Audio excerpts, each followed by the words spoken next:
Here's a question. What is the greatest special effect in movie history? Is it the opening shot in Star Wars? The dinosaurs in Jurassic Park? The everything in Avatar? Look, those are all terrific, but I think one that is just as amazing that we never seem to talk about is this. We're on the way, yes, couldn't we ride? It might seem odd to group Kermit the Frog in with the greatest achievements from Industrial Light and Magic or Weta Digital. Like, these are basically the same kind of simple hand puppets that have existed in some form or another for thousands of years. But consider what we're seeing in this scene from The Great Muppet Caper. Here we have characters that we've always understood are simple puppets, that we only ever see framed from the waist up because we know they have to hide the puppeteer who has their hand up inside them. And yet, here they are, their full bodies moving in wide shots like actual living, breathing characters. It kinda breaks our brains because we've always known exactly how puppets like this are done, and then we see this, and the rules have completely changed. This movie was directed by Jim Henson, the beloved creator and puppeteer behind Sesame Street and The Muppet Show, who devoted his life and career to evolving and expanding the potential of puppetry in cinema. After winning over audiences of all ages with his collection of lovable felt characters, he was determined to take this art form beyond comedy variety shows and broaden the types of storytelling possible with puppetry. Henson used the enormous popularity of the Muppets to get his dream project made, The Dark Crystal, a fantasy epic driven entirely by puppets, one of the most wildly ambitious movies of that decade. And beyond Henson's own work, this period from the late 70s to the early 90s was a golden age of puppet-driven cinema. From Yoda to The Gremlins to Audrey 2 to this thing. This cinematic art form was evolving rapidly, creating characters and creatures unlike anything that had ever been seen on screen before. And then, at the end of the decade, with the sudden death of Henson coinciding with the rapid advancement of CGI technology, the golden age of Muppet cinema came to an abrupt and tragic end.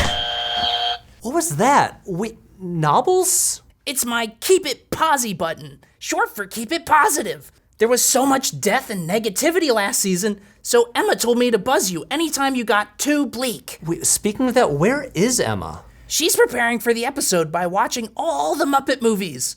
But anyway, isn't it appropriate that I fill in this time? I don't get it. Why? 'Cause I'm obviously a big Muppet enthusiast! But don't worry, Emma prepared some special treats for this episode.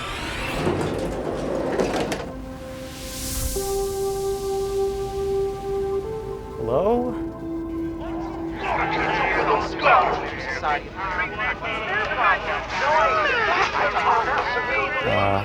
Hello? Oh, hey, hi, excuse me.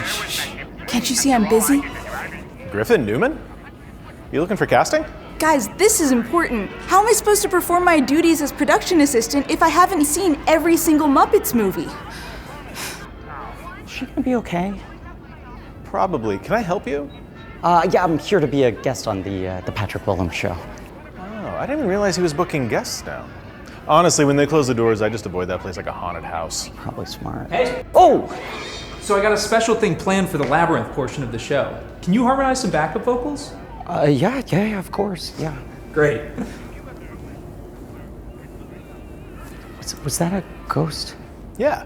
So you want to go into the studio. It's right back here through these doors. Okay. Go straight back. Nobbles will get you taken care of. He's a yellow guy, green hair. He's great. Okay. Right through there. Great, thank you. Have fun. Thanks. Hello? Griffey boy, you made it! Just wait here for your cue. Patrick's gonna be so surprised. No one has explained to me what I'm supposed to be doing. Just follow your heart.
Hi, I'm Patrick Willems, and welcome to a brand new season of the show. It's a new era with huge, exciting changes because, as you can see, I now, finally, have a desk. And I was able to afford this magnificent piece of imitation wood by saving up the profits from our website, AuthenticYouTubeProps.com, where true weirdos, I mean fans, can buy every random prop that shows up on this show. You probably think this is a joke, but it's not. It's a real website. Anyway, today's episode. So in early 2023, we held a special event on our Patreon where viewers could suggest and vote on a topic that I would then have to cover in a video. And the winning topic was the rise and fall and resurrection of Muppet cinema. And now, more than a year later, I'm finally making it. Look, I'm really sorry about the delay, but we had a lot of important topics to get to, like who's killing cinema, how AI is ruining art, the deaths of various eras of filmmaking. Wow, last season was kind of a downer. Anyway, when we say Muppet cinema, this is a topic that could be interpreted many different ways. The obvious way that I knew I absolutely did not want to do was to make an episode recapping the history of the Muppets franchise. Because back in 2019, the channel Defunctland already did exactly that in a fantastic multi-part series that absolutely did reduce me to a sobbing mess in the final episode. I don't have anything to add there. Ladies and gentlemen, you may know him from Masters of the Universe Revolution. What is going on? Disenchanted, or as the co-host of Blank Check. Introducing That's your special cue. guest, You're on. Griffin Newman. Griffin? What are you doing here? Hey, Patrick, how's it going? My agent called me and said you guys were working on a Muppet video and you maybe need someone to stop by and kind of jazz it up. Things have been a little slow since the strike, so you can't really turn down work. Anyway, I prepared a few routines, so I got options. See whatever fits the vibe of the show best. Okay, cool. What did you have in mind? Pitch one. I do a tribute to my favorite Gonzo the Great, stunt, spectacular, eat a tire while Flight of the Bumblebee plays. That's just pitch one. Pitch two. Got a killer Pigs in Space spec that I've been working on for a long time. It's airtight at this point, airtight. So we just put that thing up on its feet, do a little stage reading. But you can think of that one. Pitch three, okay? And this one's a little out there, but I think it's good. I think it's really good. I am secretly a very good breakdancer. Like a sick, nasty b-boy. So I'm saying we just break out the cardboard and I just do some stuff, We just see what comes out. Look, I'm not gonna lie. That's genuinely impressive and I would not have guessed it. Thank you. But this is more of like a video essay style show. We just sit here and I do film analysis. Okay. So how about you just sit tight right there, just chill out, make yourself at home, relax, and I'll circle back to you later on in the show to talk Muppets. Good? Good? Yeah, it's fine. Okay, where was I? Right. So anyway, I wasn't quite sure how to approach this topic until late last year when I rewatched The Great Muppet Caper, my personal favorite Muppet movie, and I got to the aforementioned bicycle scene. And I realized there that what I was most interested in exploring wasn't the Muppets themselves, as much as I love them, but instead, what Muppet cinema really is. I'm talking about the evolution of movies driven by puppetry, particularly the innovations in the 1980s led by Jim Henson, moving beyond just the familiar Muppet characters into movies like The Dark Crystal and Labyrinth. This whole subcategory of puppet-driven movies is what I'm going to call Muppet cinema.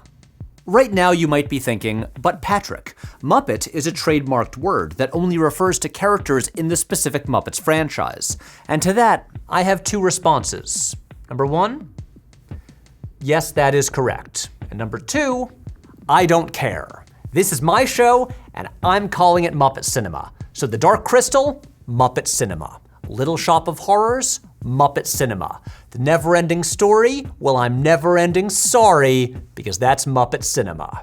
As puppeteer Lisa Amy Sturz wrote in a 2013 piece for the Puppetry Journal, In pre-digital Hollywood, if your film required a fantastic character, you had few choices of how to achieve it: puppets, costumes, or stop-motion animation. Each of these approaches had advantages and drawbacks, and the best effects were often a combination of all three. Often the choice involved how much of the character the camera needed to see. So after the massive success of Star Wars, American cinema saw a huge boom in big-budget sci-fi and fantasy films, driven by the rapidly evolving special effects pioneered by George Lucas's new company, Industrial Light and Magic. There was suddenly a huge demand for fantastical characters and creatures, and often the most effective way to bring them to life was with puppets. And the central figure in this new age of puppetry, unsurprisingly, was Jim Henson. Henson is widely regarded as this nice, bearded man who created a lot of beloved felt puppet characters, but he was also one of the most technically innovative and restlessly ambitious filmmakers who ever lived. He was never content to repeat himself, and with every project he made, he was constantly working to push the medium forward. Since Jim Henson is the pivotal figure in Muppet cinema, let's go through a brief history of his earlier career. Surprisingly, he had no initial passion for puppetry. As a teenager, Henson was just really eager to work in the relatively new medium of television, and the very first job opening he found was as a puppeteer for a local TV show. So he got some books out from the library on puppetry, built some puppets himself, learned about it, and obviously got the job. And then he just turned out to be such a genius at it that over the next couple decades, he completely revolutionized the art form. Puppets had existed on TV before Henson, but he approached it differently. Instead of putting a traditional puppet show on TV, he made a TV puppet show, designing new puppets with flexible faces that could emote in a close-up, and creating visual jokes using the TV frame and editing. From the very beginning, his work was inherently cinematic. Henson built an audience with his own little 5-minute daily show on a local Washington, D.C. network, which led to him being hired to make tons of national TV commercials, as well as doing lots of talk show and variety show appearances. From there, Henson helped develop Sesame Street, heavily populated with Muppets he and his team created, which is, to this day, probably the most important and influential children's TV show of all time. But he wanted to prove that puppets weren't only for children. So, after doing a couple of standalone TV specials, in 1976, he played the music, he lit the lights, and he launched The Muppet Show. It's The Muppet Show with our very special guest star, Miss Juliet Prowse! Over its run, The Muppet Show would become literally the most popular TV show in the world. But once he felt he had perfected it, Henson wanted to move on. And in a move that would be copied by the likes of Michael Jordan and Seinfeld, he ended the show at the peak of its success. He knew the show could live forever in reruns, but he didn't want to just spend the rest of his life doing the same things over and over again with the Muppets, because he had his sights set higher on major motion pictures. The more I rewatched Muppet media while researching this, the more obsessed I became with how these puppets work. Not like on a technical level, that part is usually pretty obvious, but I mean how they work cinematically. As Dr. Alexander Sargent puts it, puppet-driven films occupy a liminal status between animation and live action. They are essentially cartoon characters with simple designs that can easily be drawn or could easily be turned into animation.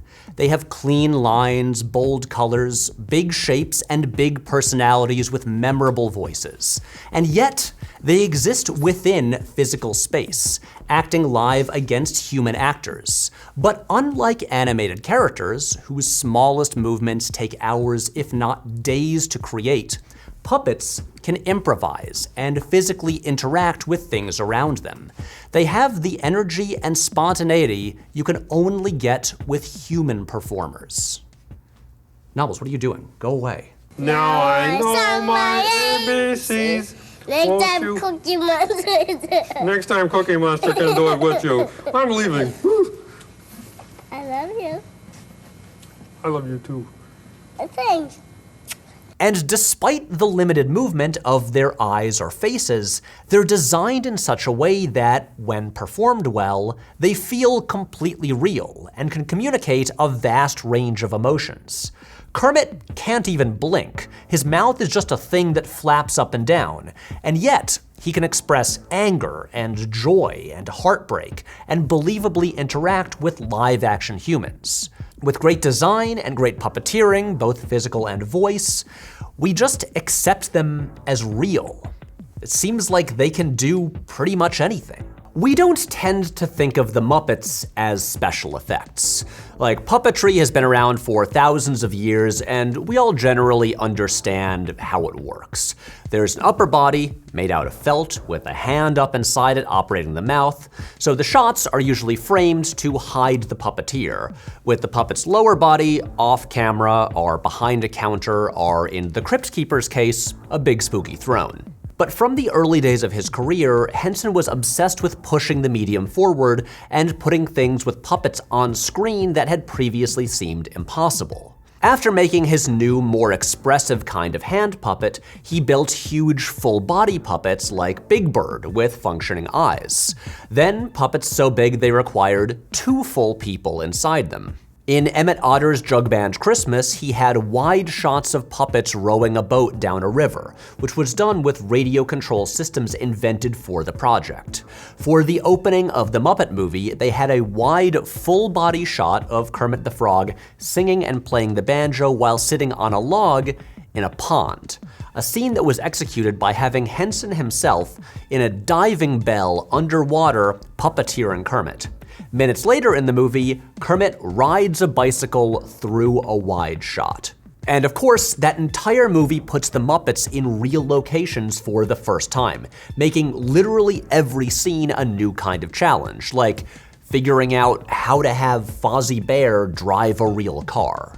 Even a really simple shot like this is actually an incredible special effect. Like, it seems totally normal, and then you look a bit closer and you go, wait a second, how does that work? Where's Jim Henson hiding? CGI doesn't really exist yet, so they can't just paint him out. Is this black magic? Did Henson sell his soul at the crossroads to gain control over inanimate objects? Is it a remote control animatronic? Who can say? But because the narrative around Henson and his company focused so much on the puppeteers as performers, their technical breakthroughs were generally ignored by the same movie fans that were obsessing over the work that Industrial Light and Magic was doing. They didn't get any coverage in magazines at the time that wrote about special effects.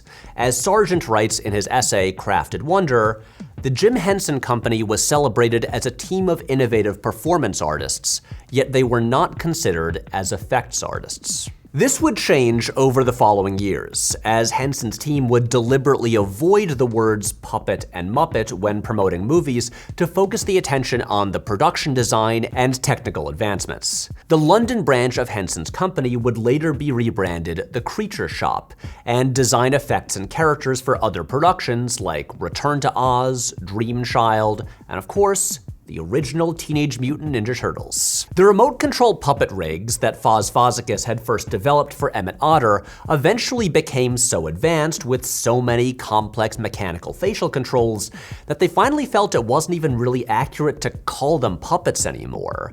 So Henson's team dubbed them animatronics, adapting it from the existing term audio animatronic, which referred to the automated robot characters in Disney theme parks. And this is the term that stuck around to this day and would be applied to the landmark puppet rigs that Stan Winston would build for the Terminator movies and Jurassic Park. The next major advancement in Muppet cinema was not technically a Muppet at all. The Muppet Show filmed in London at Elstree Studios, and in 1976, right across the street, George Lucas was shooting the first Star Wars. Henson and Lucas became friends, and when a Star Wars sequel came around and needed a small alien Jedi Master character, Lucas naturally went to Henson. While Henson didn't have the time to work on it directly, he spared some of his best Muppet designers, as well as Frank Oz, his best puppeteer, to perform Yoda. The great challenge here was that he had to be totally realistic in a way the other Muppets didn't. He needed textured skin, facial muscles that moved, a lower body, and blinking emotive eyes. And most importantly, he needed to carry dramatic dialogue scenes. Whether deliberate or not, acclimating the audience to Yoda was done similarly to the Muppets themselves. In The Empire Strikes Back, Yoda begins the movie as a chaotic, impish, funny little guy who wins the audience over by making them laugh. So they already like him when he gets more serious. Despite not being a Henson production, Yoda was a testing ground for new technical puppet innovations, specifically the use of complex motorized facial controls. And most importantly, he proved that Muppets could work in more serious material, because that was Henson's next big plan. Speaking about her father, Jim, years later, Cheryl Henson said, "He was always interested in the idea of going beyond the Muppets. There was a sense of wanting to find something, wanting to work on something that had more depth to it." By agreeing to deliver a sequel to the Muppet movie, Henson secured financing for the dream project he had been developing for years.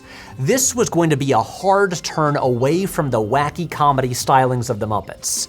The Dark Crystal was going to be a dark fantasy epic, and in the riskiest move of all, it would have a cast entirely of puppets. It would be the first live-action movie ever made without a single human being on screen. This was the ultimate test of Muppet cinema, and honestly, one of the most wildly ambitious blank check movies of all time. Did you say blank check? Yeah? Yeah, you mean like when a director experiences massive success early on in their career and is given a series of blank checks to make whatever crazy passion projects they want? Exactly. Yeah. And sometimes those checks clear, and sometimes they bounce. Maybe. What? Nothing. Hey, listen, do you have any kind of general ETM when we're getting to my breakdancing routine? Because I really got some moves burning a hole in my pocket. You know, my fellow B-boys call me Quixote, and I'll tell you why. It's because I'd be devastating them windmills. Look, just be patient, Griffin. Uh-huh. I'm sure we're gonna get to it. Okay, cool. So, in The Dark Crystal, literally everything is handmade, from the sets to the matte paintings to the characters themselves.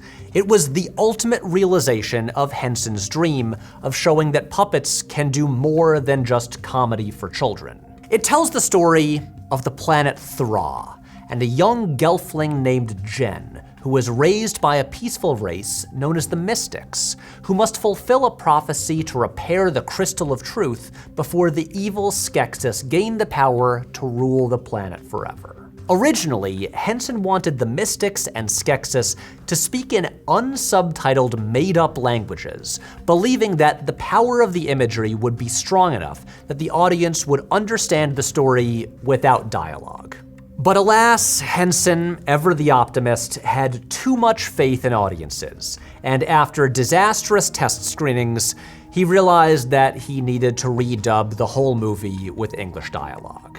If you've watched any fantasy movies from the 1980s, you've probably noticed that they have a very particular aesthetic, which was largely defined by cinematographer Alex Thompson, who worked on Excalibur, Legend, and Henson's own Labyrinth. These movies tended to be very theatrical and very stylized, and were often shot entirely on sound stages. The Dark Crystal has a similar aesthetic, but what it does is it erases the gulf between the real humans and the stagey artificial environments that exist in other films. Here, there's an aesthetic consistency that you don't see in The Neverending Story or Legend, since everything is at the same level of heightened theatricality. It removes the line between the real and the special effects, because here, literally everything is a special effect. Sargent writes that, "It would be fair to describe The Dark Crystal as the Jim Henson Company's Snow White. The film represents a comparable technical and commercial leap forward for the art of puppetry on screen as Disney's feature debut provided for cell animation." Snow White, the first feature-length, fully cel-animated movie, was a massive critical and commercial success, as well as the highest-grossing movie of 1937. It made Walt Disney a major player in the film industry and legitimized animation as a major valid part of cinema. And it did that because, in addition to being a huge technical achievement, it was just a really good, well-told story with catchy songs that appealed to a really wide audience. The Dark Crystal was likewise a huge technical achievement, but it stumbled a bit on the second part. The story in the movie is pretty standard fantasy stuff. There's a bland, nice protagonist who's told that he has to fulfill a prophecy by going on an adventure, so he does. There's no real character development and not a lot of emotion. And it doesn't help that, as great as the puppets are, the Gelflings, our protagonists, have a more subtle, human-like design than the rest of the characters and end up stiffer and less expressive than everything else. They're kinda dull. Aughra, though, Aughra's a legend. Aughra rules. No complaints about Aughra at all. If anything, should have had more Aughra. John Stevenson, a designer who worked on the film, has said that he thinks it would have worked better if the Gelflings had been played by human children. Although Frank Oz, who co-directed the movie, vehemently disagrees. Now, whatever the Dark Crystal's issues, I think it manages to transcend a lot of them just by being so goddamn astonishing to watch. Like, I don't even have time to worry about the story when I'm spending all 90 minutes shouting at the screen, how did they do this? The Dark Crystal did feature some characters performed with similar hand puppets to the Muppets, but most others were operated by different means, often complex full-body puppets, or puppets that require dancers to contort their bodies and operate multiple arms with each hand.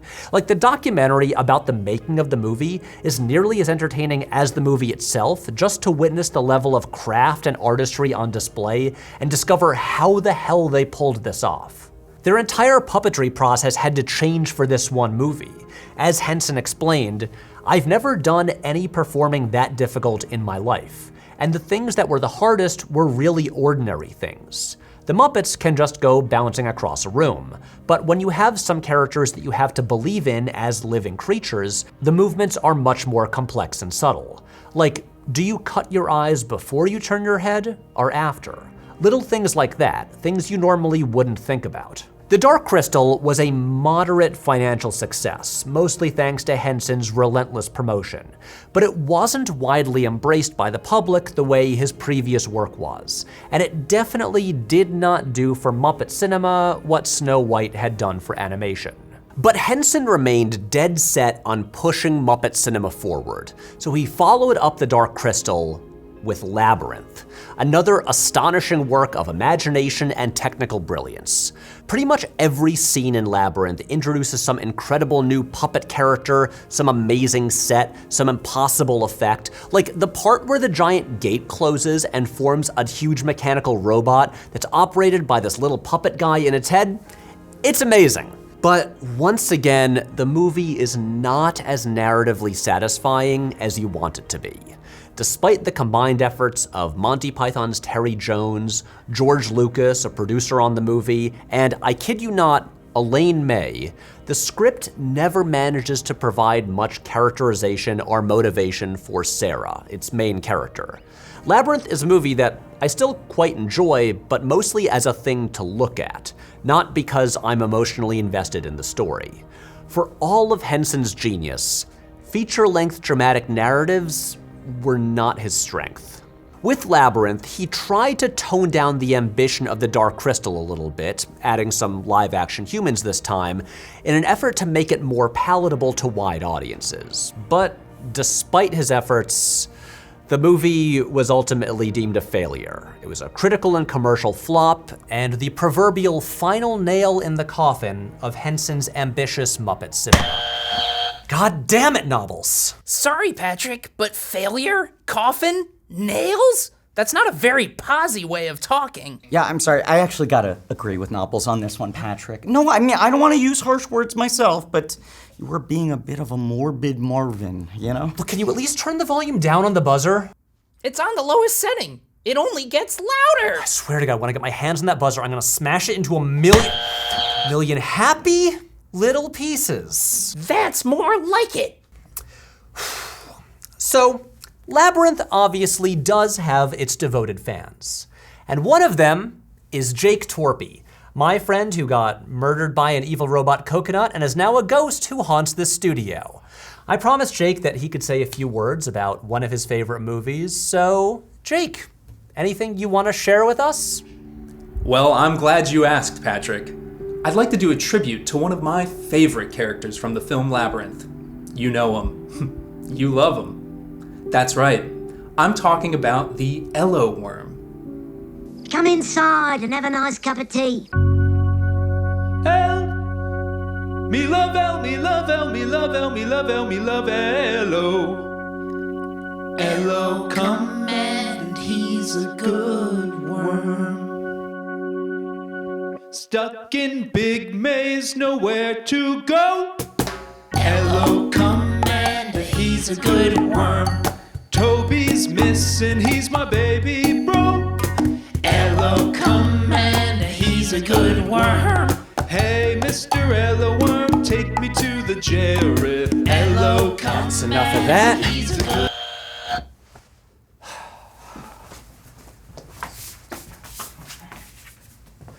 Griffin, we're not breakdancing now either. Emma, where are you?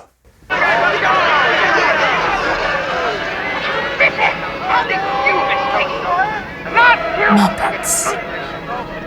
To me, this is one of the great what-if moments in cinema history. If The Dark Crystal had been a Snow White level success, would it have popularized a new kind of movie? Would we have decades of all puppet movies released by major studios? Right now, would we all be complaining about the announcement of the Aughra prequel trilogy in the Dark Crystal cinematic universe?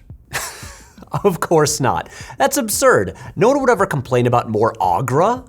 She's the best. Now, while we've been pretty focused on the work of Jim Henson here, the golden age of Muppet cinema expanded beyond just him. Like, the Star Wars movies were the biggest things around, and they prominently featured Yoda, Jabba the Hutt, and of course, that lovable scamp, Salacious Crumb. In 1984, Wolfgang Petersen's fantasy film, The Neverending Story, featured a whole collection of elaborate puppet characters, like Falkor, Rockbiter, Gamort, and Morla. I love those guys. Frank Oz, one of Henson's closest collaborators, co-directed The Dark Crystal with him, then solo-directed The Muppets Take Manhattan, but his first movie away from Henson's company was the adaptation of the off-Broadway musical Little Shop of Horrors, in which Audrey II, the giant man-eating alien plant, was basically the third lead of the movie, and it remains one of the most expressive and effective movie puppets ever built. A bunch of people from the Labyrinth team worked on that project, including lead designer Lyle Conway, who had worked for years designing and building characters in Henson productions like Dark Crystal, Dream Child, and Return to Oz. In the 80s, puppets were also huge in horror movies, featured prominently in Aliens, The Thing, and Child's Play. And of course, who could forget the story of the friendly alien who was stranded on Earth and had to find his way home? That's right, I'm talking about Alf. While Muppet cinema seemed to dominate the 1980s, quietly, in the background, computer-generated images had been developing steam. And then, at the turn of the decade, it abruptly changed everything.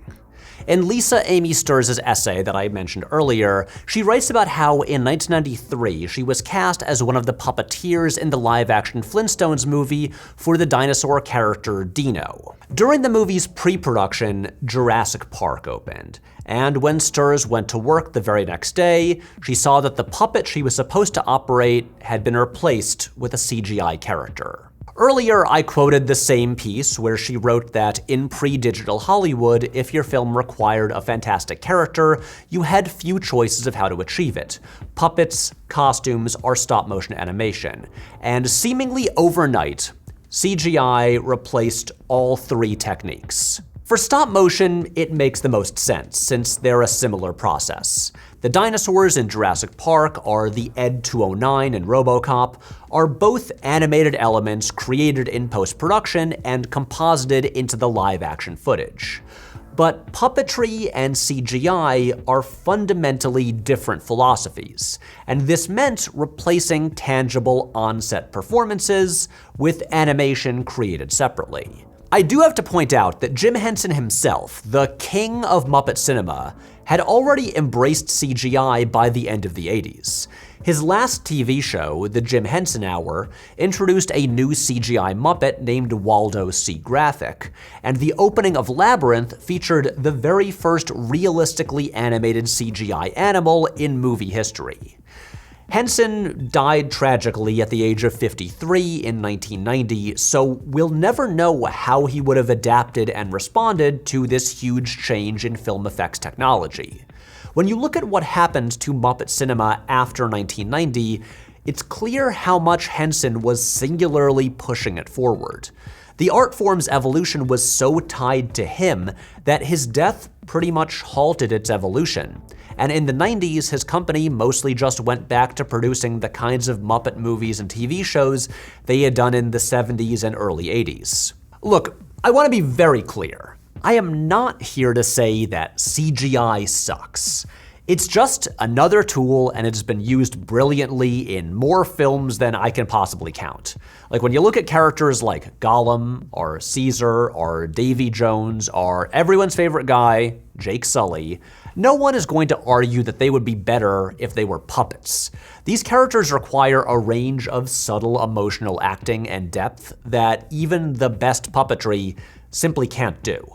When it comes to the difference between these two effects approaches, the best and simplest explanation I've heard comes from one of the Cardor Digital VFX Artist React videos. My take on CGI is this. At the end of the day, CGI is a fancy cartoon. You know, it can look really nice. You can hit strong emotions, but it's still a quote-unquote cartoon. That's the effect that it has. Versus a practical effect is more theatrical. It's more, and I mean that in like the literal sense of being on a stage. And it's a thing that's real, that you can hold in your hands and act with. There's a certain level of coordination and authenticity that you definitely don't get with CG. Essentially what we're talking about here is the difference between theater and animation. Puppets are a form of theater that have existed for way longer than movies have. The Muppet Show was literally set in a theater. So in the 90s, a shift occurred from what I'm calling the Muppet era to the cartoon era.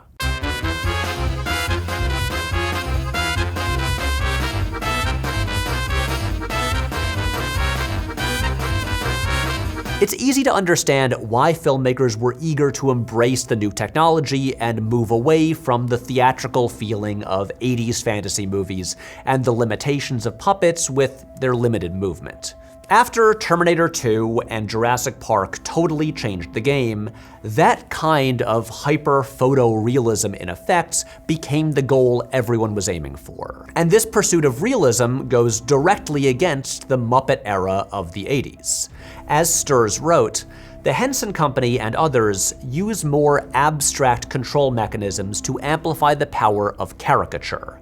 They want to deliberately exaggerate our abstract puppet motions to achieve dramatic effect in a way that would not be efficient or possible with full-body motion capture.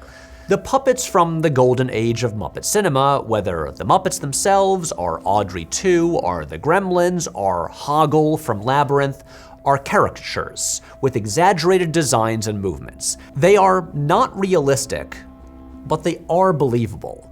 But in an era where realism was the top priority, there was just no longer a place for these. Hollywood became resistant to anything that didn't seem realistic, even when it hurt the movie itself. Like in the first Harry Potter movie, would the troll have looked better if it were a full-body puppet like the ones in Labyrinth? Absolutely! But that was not in style anymore, so they used CGI instead. That wasn't quite up to the task. During post-production, the 2011 prequel to The Thing, confusingly also called The Thing, completely replaced the elaborate on-set animatronic effects with CGI.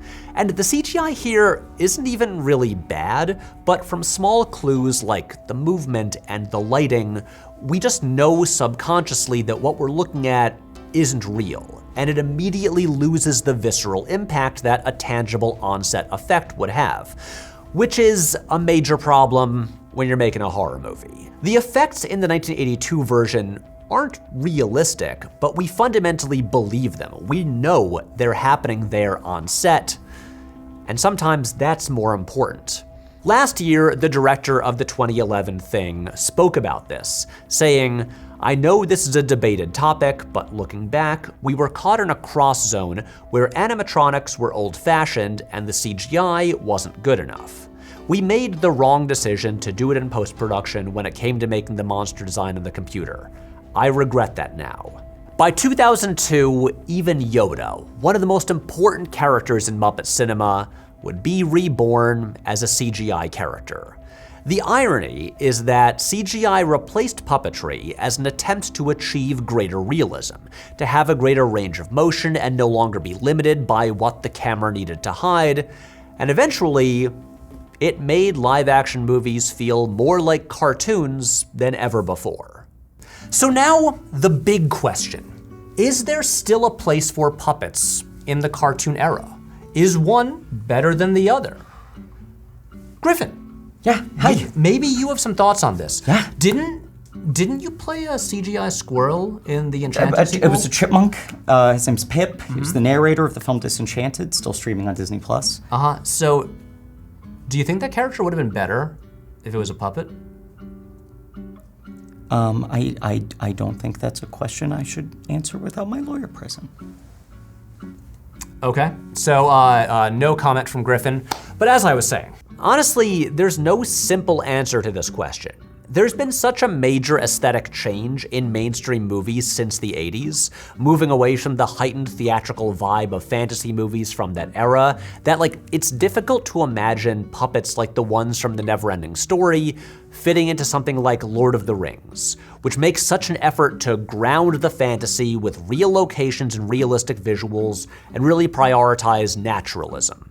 Another part of the reality of the move away from puppetry is that puppets add on a lengthy pre-production process to design and build them all, and they require the filmmakers to know exactly what shots and angles they're going to use ahead of time, since the puppets are built to only work in specific angles or settings. And now often in the cartoon era, filmmakers with little visual effects experience will just shoot a scene on a blue screen while the producers throw it to a team of overworked, underpaid VFX artists and say, just figure out what's happening here. So, as an example, let's look at a scene from the 1985 movie Dream Child, with puppets by Jim Henson's Creature Shop. These puppets are incredible. Look at those weird-ass designs. Look at the detail in the faces. These things are awesome. Then you should say what you mean. But as you watch it, don't you kind of wish that the lips and mouths moved a little bit better and were more in sync with the dialogue? You can't help but stare at the lips. Maybe think about what it would be like to kiss them. But more to the point, you can't help but just watch as they don't perfectly move around the words. And CGI could do that no problem. Deliver a full range of motion and perfectly sync with the dialogue. But then also, you would lose that tactility. You would have the sense that you're looking at a thing that isn't really there. And the actor would no longer have this real thing to act against and react to. Of course, it should be noted that performance capture and motion capture technology have to an extent solved this problem because they do have a live actor there on set. But also you have weird cases like the Call of the Wild movie, where the dog is entirely animated, but he is done with performance capture with a human there, but also the whole time you're watching the movie wondering why the dog is fake. I don't know, it's a weird choice. I think the best modern balance between the two approaches is in Spike Jonze's 2009 adaptation of Where the Wild Things Are. For the titular Wild Things, the Henson Creature Shop designed and built these huge animatronic suits for actors to wear on set, on location, and then CGI was used to animate the faces. And since they had the physical faces built into the suits as reference for the animators, the animation work seamlessly matched with what was shot live. So you get the tactility of puppets and the expressiveness of animation, and it's basically perfect. It couldn't possibly be done better. And of course, that movie was not a commercial success, and so basically nothing was learned from its innovations. But wait, the story isn't over yet. In the last 15 years, there's been a sort of resurrection of Muppet cinema. The Muppets franchise was rebooted in 2011 for 2 new movies. Star Wars brought back a focus on practical puppetry, bringing back Puppet Yoda and, most significantly, introducing Lil Baby Yoda, Grogu. And in 2019, Netflix produced The Dark Crystal Age of Resistance, a 10-episode prequel show, once again, starring a cast entirely of puppets. And all of this is great. Get out of here. Like I said, all of this is great. It's wonderful to see puppets on screen again. It's been so long. And I gotta say, it's a bummer that Muppets Most Wanted had such bad marketing that it flopped and put the franchise on ice again, because that movie is actually good. But to be cynical from... That's it! I'll show you, Posy. Easy now, Patrick. Give me that. Watch the fur.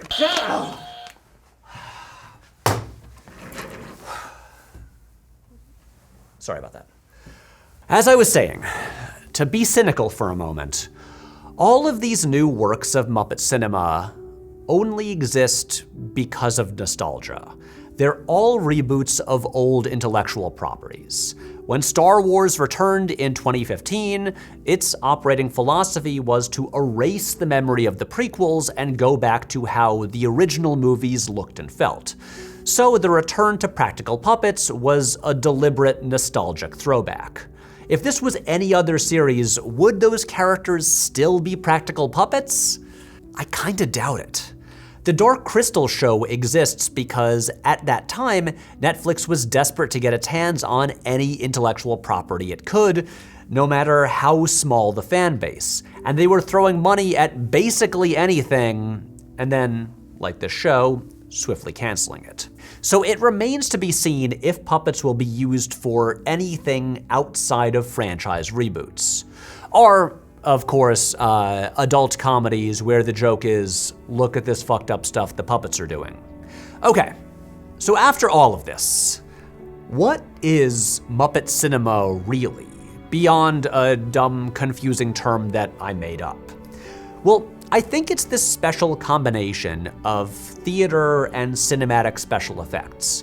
It prioritizes caricature and disregards realism while putting something tangible and believable on screen. As Sargent puts it, puppet-driven cinema can be seen as a momentary aberration before the rise of CGI, a technology that has now come to dominate special effects practice within the Hollywood film industry. And people like me, and especially Jake over here, keep going back to it because these movies possess unique qualities that even the best animation can't replicate. So no matter what spectacular visual effects we see in the years to come, no matter what rad shit Jake Sully does next, I still can't imagine anything topping the time that a frog and a pig rode bicycles through a park. Anyway, that's our show. What? Wait, hey, I've been waiting here all day. You're not gonna let me do my part? Oh, don't worry. We have a part for you in the bonus companion video. Bonus companion? What, you're pushing me off? No, we're bumping you up to another platform. A better platform. Griffin, an ad-free platform called Nebula. Okay, I'm listening. See, right now, Griffin and I are going to hang out and have a whole conversation about Muppet cinema. Not an essay, just a chat about everything we love about these movies and characters, and you can watch that right now over on Nebula. as you may have heard, Nebula is the creator-owned, ad-free streaming platform that I helped develop, which is honestly the best place to watch this show. For every episode, we have an exclusive bonus companion video only on Nebula. And it's also the place where you can watch the Patrick H. Willems Star Wars Holiday Special, our insane musical season finale that was released in December, or Night of the Coconut, our feature-length movie. The real goal of Nebula is to help creators like me produce the big, ambitious projects that we could never really afford to make ourselves. Like the short film that I'm working on right now that Nebula is funding and helping me develop, and that will be available exclusively there once it's done. See, we're getting into the film business now, so Nebula is the exclusive place where you can watch the new movies from Abigail Thorne or Jesse Gender. We've got a ton of great stuff coming up that I am really excited about, so I'm just gonna say, now is the time to join if you haven't already. And if you use my link to sign up, you'll get a discounted rate that comes out to only $2.50 per month. And that also helps support my channel and fund future projects. All right, well, that just about does it here for us. A big thanks to our special guest, Griffin Newman. Hey, thank you for having me, Patrick. This has been one of the more uncomfortable experiences of my life. And I dress up as Watto on a regular basis, so that's saying something. Another one in the books! I think we made some magical content today. All right, so all that's left to say is, good night, everyone. Wait! I did it. I finished watching every single Muppets movie, so now we can finally start filming. Emma, we just finished. The video's over. But I watched Muppets in Space for this. Great. You know what? Let's take it from the top, folks. One more time from the beginning. Places, people! This time I'm at least doing the tire eating routine. Someone get me that blue ghost guy. Here we go again.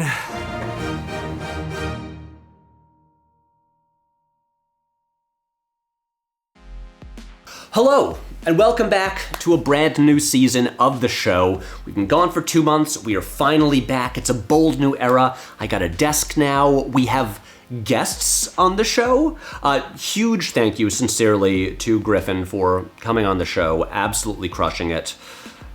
Blank check, best movie podcast out there. Masters of the Universe Revolution on Netflix.